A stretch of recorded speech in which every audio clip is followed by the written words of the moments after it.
Hey guys, my name's JIt Sispal and welcome to my video insights.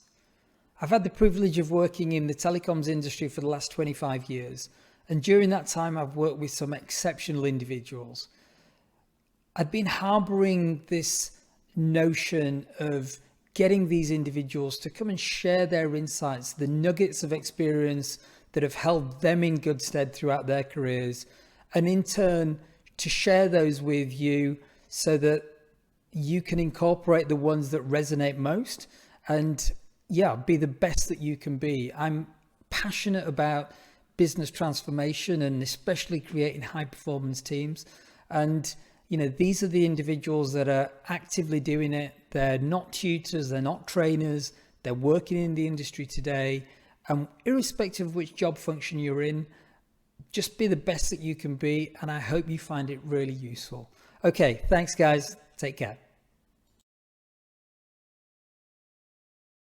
Oh, thanks, JIt.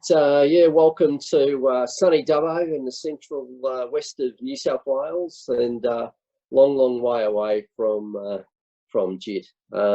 So I've worked in telecommunications just about all my working career. I commenced pretty much working in what you would describe as a very old-fashioned office, connecting telephones and doing some pretty basic stuff, and sort of worked my way through that, right through to working internationally in a range of activities, all related to telecommunications, construction in Pakistan, construction work through the Pacific, and then moved through a range of business development activities, including then moving to London to help set up the Telstra Wholesale business in the late 1990s or mid 1990s.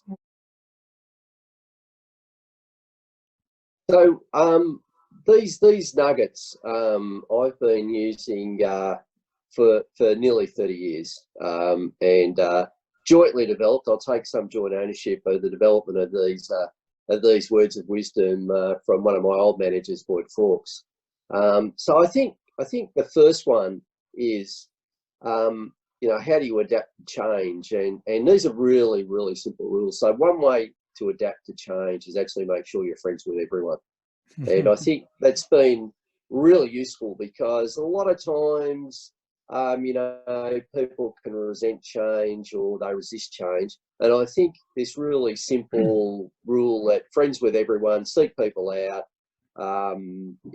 show some interest, and get to understand what they do and provide support where required. And I think that's been a really good rule. And I find that, especially for people joining companies, and it's good when people actually reach out to you. So I think actually, it might sound really simplistic, but it's actually a really, really good rule to live with.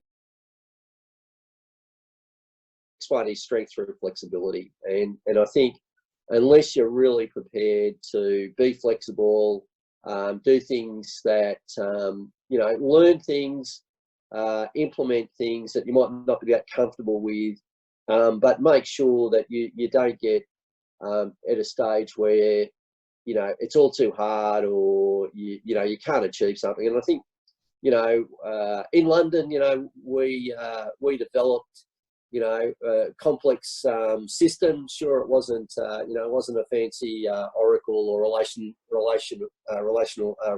database, but it was really effective. It worked really well. Probably the next thing is know your stuff.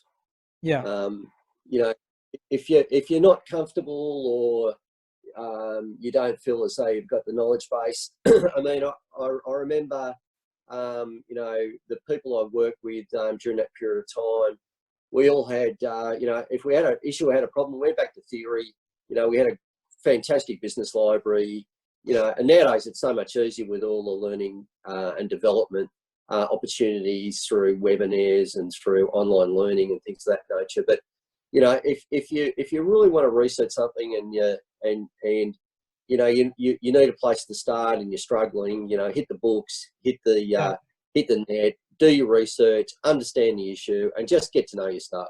And that, that can be as simple as, even looking at complex Excel formulas. If you need to solve a problem, you can't always rely on analysts to be available 24 hours a day to you. So I think you've really got to know your stuff and build your own personal skill sets. And I think I pride myself in that. So I think that's one of the areas where I have, good skill sets. I do a lot of work on developing my skills, and that's not formally going to classes. It's all, diving into books, diving onto the net, going through online learning modules, doing short courses, things of that nature. So I think that's really, really valuable.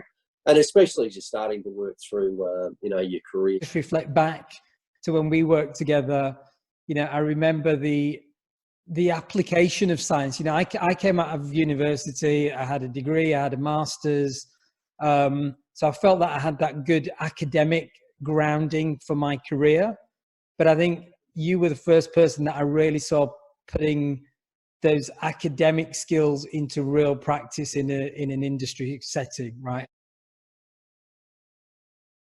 This last one's really important. So, and again, it's really simplistic, but all those things are really easy to remember. Strength through flexibility, friends with everyone, know your stuff.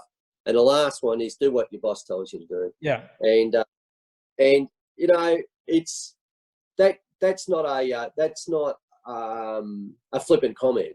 I mean, what it says is, and like most of my career, I've been given major projects to work or major businesses to kick off and get them started and get them rolling, similar to what we did in London. Yeah. And unless you then make sure that when you're working through those senior management instructions and board instructions, you got to make sure at that stage that you absolutely, if you're not absolutely convinced it's a great idea, you should argue against it as hard as you possibly can.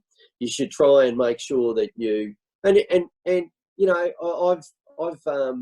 was given a job to go and acquire a company in the States to set up a particular business, and I wasn't that convinced it was going to be successful. And so I had massive debates with my boss and the executive general manager on how we should do it. And at the end of the day, I lost probably 80% of the debates.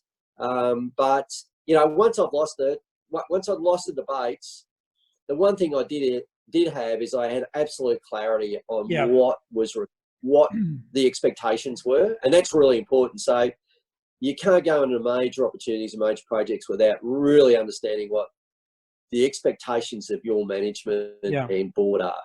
And also, I think it's a concept that I reflect on in my career as well, and certainly with my senior management team forums, I've always tried to engender this ability for people to spar with one another, to really disagree respectfully, but make sure that you're getting all the ideas on the table, because coming back to your point, you don't necessarily have to agree with everything, but worst case scenario, you're all aligned, and it gives you contingencies if the first execution plan doesn't work, right?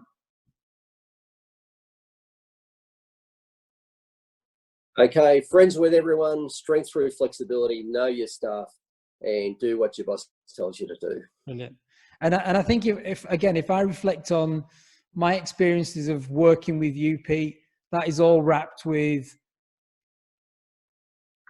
loads and loads of integrity, loads of energy and mutual respect, but also, and I love this about you, the ability to just call a spade, right? If something's not working, I think it's fair to say you wore your heart on your sleeve. If it wasn't working well, you would call it out respectfully, but also just knowing, that there's real respect there. And I think that's important, because the fact that you're able to be so open and honest with people, it was never done in a way that would get people offside. There was always, again, that trust, but that innate desire to do things to the best of your ability. And I think that's something that's really resonated with me throughout my career. Okay, guys, brilliant nuggets there from Peter. Hope you enjoyed it. Leave your comments and watch this space for the next installment. Okay, all the best. Bye.